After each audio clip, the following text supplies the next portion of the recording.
নমস্কার দর্শক বন্ধুরা, রে স্পোর্টসের পর্দায় আপনাদের সকলকে স্বাগত জানাই। আগামী রবিবার টি-20 বিশ্বকাপে মহারণ মুখোমুখি হতে চলেছে ভারত এবং পাকিস্তান, যে ম্যাচের জন্য মুখিয়ে ছিল গোটা ক্রিকেট মহল। সেই ম্যাচের জন্য কিন্তু আমরা চলে এসেছি একটা বিশেষ আলোচনায়। আমি রয়েছি সৌরভ এবং আমার সঙ্গে রয়েছে অর্পণ। অর্পণ, ভারত পাকিস্তান ম্যাচ মানেই কিন্তু নায়ক হয়ে ওঠার ম্যাচ। সকলেই চায় এই ম্যাচে ভালো পারফর্ম করে নায়ক হয়ে উঠতে। তো সেখানে ভারত পাকিস্তান ম্যাচে কিন্তু একাধিক পয়েন্ট থাকে, যেগুলো দুটো দলকে আলাদা করে দিতে পারে। যে কোনো ম্যাচেই থাকে, তবে ভারত পাকিস্তান ম্যাচ মানেই সবসময় সেটা আলাদা করে বিশ্লেষণ হয়, আলাদা করে গুরুত্ব পায়। এবং আমরা যদি দেখি এই ম্যাচটা তো পাবেই, কারণ প্রথম থেকে পাকিস্তান একটা টালমাটালের মধ্যে ছিল। তারা ম্যাচ খেলবে খেলবে না, খেলবে খেলবে না, শেষ পর্যন্ত ম্যাচটা অন রয়েছে। এই জায়গা থেকে দাঁড়িয়ে আমরা যদি মোটামুটি একটা বিশ্লেষণ করতে চাই, 5টা পয়েন্ট যে দুটো দলকে আলাদা করে দিতে পারে কোন 5টা পয়েন্ট, তাহলে সেক্ষেত্রে তোমার আলোচনার ভিত্তিতে, তোমার মতামতের ভিত্তিতে তুমি প্রথমেই কোন পয়েন্টটাকে রাখতে চাইবে? ভারতকে এগিয়ে রাখবে নাকি পাকিস্তানকে? দেখো সৌরভ দা, একটা কথা বলবো যে সবার প্রথমে অনেক জল ঘোলার পর কিন্তু এই ম্যাচটা হচ্ছে, এটা মাথায় রাখতেই হবে। তবে তুমি যে পয়েন্টের কথা বলছো, পয়েন্টের কথা যদি বলি তাহলে সবার প্রথমে বলবো যে অনেকটা জল ঘোলা হওয়ার পর কিন্তু এই ম্যাচটা হচ্ছে। আর পয়েন্টের কথায় আসলে সবার প্রথম পয়েন্ট যেটা হবে সেটা কিন্তু অভিষেক শর্মা। আমরা কিন্তু দেখতে পেলাম যে অভিষেক শর্মা প্রথম ম্যাচটা খেলেছিল, সেরকম রান পায়নি। সেকেন্ড ম্যাচটা খেলতেই পারেনি তার অসুস্থতার জন্য, কিন্তু অভিষেক শর্মা এশিয়া কাপে দুর্দান্ত পারফরমেন্স, নিউজিল্যান্ডের এগেনস্টে দুর্দান্ত পারফরমেন্স। সেইখানে দাঁড়িয়ে অভিষেক শর্মা কলম্বো ট্রাভেল করছে।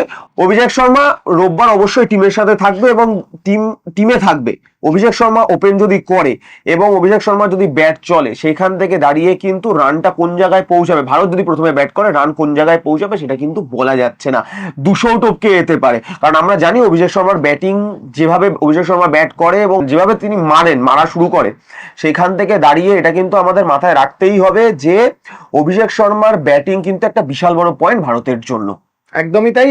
অভিষেক শর্মার দিকটা পাকিস্তান টিম তারা কিন্তু মাথায় রাখবেই। পাকিস্তানের বোলিং আক্রমণ যথেষ্ট শক্তিশালী। শাহিন ভার্সেস অভিষেক শর্মা, আমরা এরকম একটা লড়াই হয়তো দেখতে পাবো এই ম্যাচটাতে। কিন্তু যেটা আমরা দেখেছি, মানে বিশ্বকাপের পারফরমেন্স যদি দেখি বা এই বিশ্বকাপের পারফরমেন্স যদি দেখি, ভারত কিন্তু শুরুটা করেছে খুব পজিটিভ নোটে। তারা দুটো ম্যাচ জিতেছে, হ্যাঁ হয়তো বেশ কিছু খামতি থেকে গিয়েছে, কিন্তু ভারত দুটো ম্যাচ তারা বড় ব্যবধানে জিতেছে। দুটো ম্যাচই যদি দেখি, ইভেন নামিবিয়ার বিরুদ্ধে লাস্ট উইনটা কিন্তু লংগেস্ট ব্যবধানে ভারত ম্যাচটা জিতে নিয়েছে। এবং ভারতের কিন্তু একটা স্ট্রিকও তৈরি হয়ে গেছে অলরেডি, টি-20 বিশ্বকাপে 10টা টানা জয়। তো সেই ব্যাপারগুলো দেখতে গেলে ভারত কিন্তু একটা পজিটিভ নোটে রয়েছে। পাকিস্তান কিন্তু একটু হলেও পিছিয়ে থাকবে, কারণ তারা প্রথম ম্যাচটা কিন্তু জয় পেলেও তারা নেদারল্যান্ডসের বিরুদ্ধে কিন্তু সেভাবে সহজ জয় পায়নি, জিতে জয়। সেই জায়গাটা পাকিস্তান কিন্তু একটু হলেও পিছিয়ে থাকবে। তবে আমার মতে, তুমি যেমন ফার্স্ট পয়েন্টটা বললে ইন্ডিয়ার ফরে, যেমন অভিষেক শর্মার ব্যাটিংটা, একটা পয়েন্ট কিন্তু পাকিস্তানের ফেভারে অবশ্যই থাকবে। পাকিস্তান এই ম্যাচটা খেলবে কলম্বোতে। পাকিস্তান কিন্তু তাদের প্রথম দুটো ম্যাচও কলম্বোতেই খেলেছে, যেখানে ভারত কিন্তু নিজেদের হোম গ্রাউন্ডে খেলেছে ঠিকই। কলম্বোর পিচ এবং সেখানকার ওয়েদারের সাথে পাকিস্তান কিন্তু অনেকটা অ্যাকাস্টাম, যেটা ভারতকে গিয়ে মানিয়ে নিতে হবে। এবং আরো একটা জিনিস যেটা শোনা যাচ্ছে, ম্যাচ ডেতে কিন্তু একটা বৃষ্টির সম্ভাবনা রয়েছে কলম্বোতে। সেটা যদি হয় তাহলে কিন্তু ম্যাচ ফেভার কাদের দিকে যাবে সেটা হয়তো এখনই বলা যাবে না। ফলে এই দিকটাও অবশ্যই পাকিস্তান তারা অ্যাডভান্টেজ তুলে নিতে চাইবে, যেহেতু তারা প্রথম দুটো ম্যাচ কলম্বোতে খেলেছে। ভারত, তারা কলম্বোর পিচ সম্পর্কে ওয়াকিবহাল, কিন্তু তারা যেহেতু নিজেদের হোম গ্রাউন্ডে খেলেছে, সেখান থেকে একটা অন্য জায়গায় ট্রাভেল করে গিয়ে খেলা, সেইটা কিন্তু পাকিস্তানকে অবশ্যই এই জায়গাটায় এগিয়ে রাখতে হবে। আরেকটা পয়েন্ট যদি আমি তোমার কাছে প্রশ্ন হিসেবে রাখি, তুমি কি বলবে এটা, যে ভারত যেমন দুটো ম্যাচ জিতেছে, তাদের কিন্তু ব্যাটিং অর্ডার কোল্যাপস করেছে। নামিবিয়া ম্যাচে কিন্তু মিডল অর্ডার কোল্যাপস করেছে, আর ইউএসএ ম্যাচে কিন্তু টপ অর্ডার কোল্যাপস করেছে। হয়তো প্রথম ম্যাচে সূর্যকুমার ম্যাচ বের করে দিয়েছে, বড় রান করেছে। দ্বিতীয় ম্যাচে যদি আমরা দেখি, কালকের ম্যাচে যদি আমরা দেখি, তাহলে কিন্তু হার্দিক পান্ডিয়া বড় রান করে ম্যাচটা বের করে দিয়েছে। সেক্ষেত্রে পাকিস্তানের মতো গুরুত্বপূর্ণ একটা শক্তিশালী দলের বিরুদ্ধে নামার আগে এই ব্যাটিং কোল্যাপসটা, এটা কি চিন্তায় রাখবে না ভারতীয় দলকে? দেখো, তুমি কিন্তু আলোচনার সময় বলে দিলে যে পাকিস্তানেরও একটা ব্যাটিং এ প্রবলেম রয়েছে, এবং সেইখান থেকে কিন্তু দেখতে গেলে প্রথম ম্যাচটা যদি আমরা দেখি, প্রথম ম্যাচে কিন্তু পাকিস্তানের ব্যাটিং কোলাপস এমন ভাবেই করেছিল যে মনে হচ্ছিল নেদারল্যান্ডস ম্যাচটা নিয়ে চলে যাবে। সেখান থেকে লাস্ট 2 ওভারে কিছু ক্যাচ মিস, এবং সেখান থেকে পাকিস্তান এক ওভারে বিশাল 24 রান একটা ওভারে নেয়, এবং সেইখান থেকে পাকিস্তান ম্যাচটা নিয়ে বেরিয়ে যায়। তারপরের ম্যাচটা পাকিস্তান ইউএস এর সাথে একটা বড় ব্যবধানে জিতেছে। ইন্ডিয়ারও তাই, ইন্ডিয়ারও কিন্তু প্রথম ম্যাচটা একা কুম্ভ সূর্য কুমার যাদব, ইন্ডিয়ার প্রথম ম্যাচটা ব্যাটিং কোলাপস হয়েছিল কিন্তু সেখানে সূর্য কুমার যাদব দাঁড়িয়ে যায় এবং লাস্ট 5 ওভারে রানটাকে অনেকটা নিয়ে চলে যায়। সেখানে ইউএসএ কিন্তু অনেকটা চেস করে এসেছিল। নামিবিয়া ম্যাচে কিন্তু বোলিং লাইনও দুর্দান্ত, ব্যাটিং লাইন আবার কোল্যাপস, এটা মাথায় রাখতে হবে। হার্দিক পান্ডিয়া অনেকটা বড় রান করে, সেখানে দাঁড়িয়ে বোলিং এ কিন্তু বরুণ চক্রবর্তী, আমরা দেখেছি বরুণ চক্রবর্তী স্পেল দুর্দান্ত বোলিং, সেখান থেকে একটা লম্বা বড় জয়। সো সেইখান থেকে দাঁড়িয়ে তুমি যদি দেখো দুটো টিমই কিন্তু তাদের প্রথম দুটো ম্যাচে কিছু না কিছু প্রবলেম হয়েছে তাদের সাথে, বিশেষ করে ব্যাটিং প্রবলেম হচ্ছে।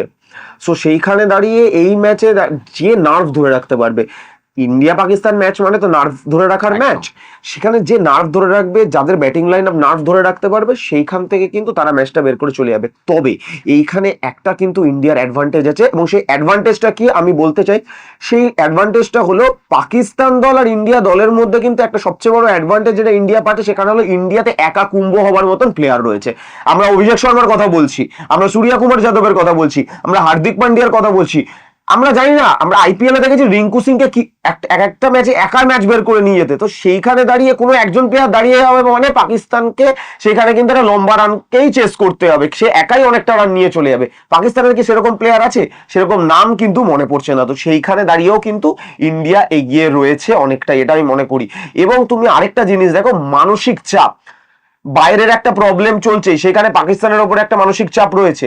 তার সাথে সাথে আরেকটা জিনিস, পাকিস্তান এবং ইন্ডিয়ার যদি আমরা ওয়ার্ল্ড কাপ খেলার ম্যাচগুলো দেখি, সেখানে কিন্তু ইন্ডিয়া অনেক যোজন এগিয়ে। তুমি সংখ্যা তত্ত্বে ক্রিকেট হয় না, এটা আমিও মানি, কিন্তু তুমি যদি সংখ্যা তত্ত্বে বিচার করে দেখো, কিন্তু ইন্ডিয়া কিন্তু অনেকগুলো ম্যাচ জিতে রয়েছে, অনেক বেশি ম্যাচ জিতে রয়েছে। সেইখানে দাঁড়িয়ে এটা কিন্তু একটা মানসিক চাপ ফেলবেই পাকিস্তানের উপরে। ইন্ডিয়া কিন্তু এই চাপটা অনেক কম, ইন্ডিয়া কিন্তু মানসিক দিক থেকে অনেক ফুরফুরে মেজাজে কালকের ম্যাচটায় নামবে। একদমই তাই। দেখো, কথা বলতে বলতে 4টে পয়েন্ট বেরিয়ে এসছে কিন্তু অলরেডি। অভিষেক শর্মার পয়েন্ট বেরিয়ে এসছে, মিডল অর্ডার কোল্যাপস বেরিয়ে এসছে, পিচ বেরিয়ে এসছে যেহেতু কলম্বোতে খেলবে। 4th পয়েন্ট কিন্তু তুমি নিজেই যে কথাটা বললে যে মেন্টাল প্রেশার কিন্তু পাকিস্তানের ওপর অনেক বেশি থাকবে।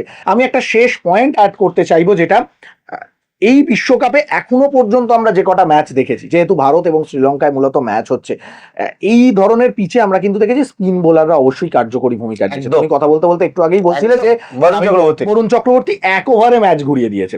ভারতীয় দলে কিন্তু সেই রকম স্পিনার রয়েছে, বরুণ চক্রবর্তী রয়েছে, অক্ষর প্যাটেল রয়েছে, পাকিস্তানেও কিন্তু সেরকম স্পিনার রয়েছে, তারিক রয়েছে। তো এই স্পিনিং অ্যাটাকটা কিন্তু যে কোনো দলে পার্থক্য করে দিতে পারে। যে দল সেদিনকে ভালো খেলবে সেই দিনই কিন্তু ম্যাচটা বেরিয়ে যেতে পারে। তবে কোথাও গিয়ে ইন্ডিয়ার স্পিনিং অ্যাটাক কিন্তু আমার মনে হয় অনেক বেশি এগিয়ে থাকবে। পাকিস্তানের যদি স্পিনিং অ্যাটাক দেখা হয় তাহলে কিন্তু একটা নামই হয়তো পাওয়া যাবে, তারিকের নামটাই পাওয়া যাচ্ছে, এবং সে ইতিমধ্যেই হয়তো জানিয়েছে। বিভিন্ন সংবাদ মাধ্যম যখন কথা বলছে সংবাদ মাধ্যমের সঙ্গে, তখন কিন্তু ইতিমধ্যেই একটা হুঙ্কার দিয়ে রেখেছে, আমি একা ভারতকে আটকে দেবো বা আমি একাই লড়াই করে নেবো, এই ধরনের কথাগুলো হয়তো শোনা যাচ্ছে। কিন্তু বরুণ চক্রবর্তী বা অক্ষর প্যাটেল তারা যেভাবে হাত ঘোরাচ্ছে, যেভাবে তারা বল ব্যাটসম্যানের সামনে চ্যালেঞ্জ হিসেবে ফেলে দিচ্ছে, সেটা কিন্তু অবশ্যই পাকিস্তানকে কিন্তু লড়াই করে নিতে হবে, সেটা কিন্তু বোঝাই যাচ্ছে। তো এই জায়গাগুলো অবশ্যই ভারতীয় দল তারা নিশ্চয়ই ভাববে, কারণ যদি খাতায় কলমে 5টা পয়েন্টের ভিত্তিতে বিচার করা হয়, তাহলে আমার মনে হয় ভারত এগিয়ে থাকবে অবশ্যই। কারণ আমরা যে পয়েন্টগুলো পরপর একটা করে বক্স টিক করতে যাচ্ছিলাম, সেখানে কিন্তু ভারতের দিকে টিকটা কিন্তু বেশি হবে, বেশি পাকিস্তানের দিকে টিকটা কম থাকবে। অবশ্যই। দেখো, এখানে একটা কথা তো বলতেই হবে যে ভারত এগিয়ে, ভারত অনেকগুলো দিকে এগিয়ে আছে। এবং স্পিনিং এ তুমি যে বলছো তারিকের কথা, তারিকের বল আমরা দেখেছি, আগের ম্যাচে আমরা দেখেছি তার যে অ্যাকশন, সেই অ্যাকশনটা একটা স্টার্ট স্টপ অ্যাকশনের মতো, সেইটা দিয়ে সে ভেলকি খাওয়ানোর চেষ্টা করে। তার বলে ভেলকি কম, তার অ্যাকশনে ভেলকি বেশি। কিন্তু এই ভেলকি কতটা কাজে লাগবে ইন্ডিয়ার বিরুদ্ধে, সেটা কিন্তু একটা প্রশ্ন।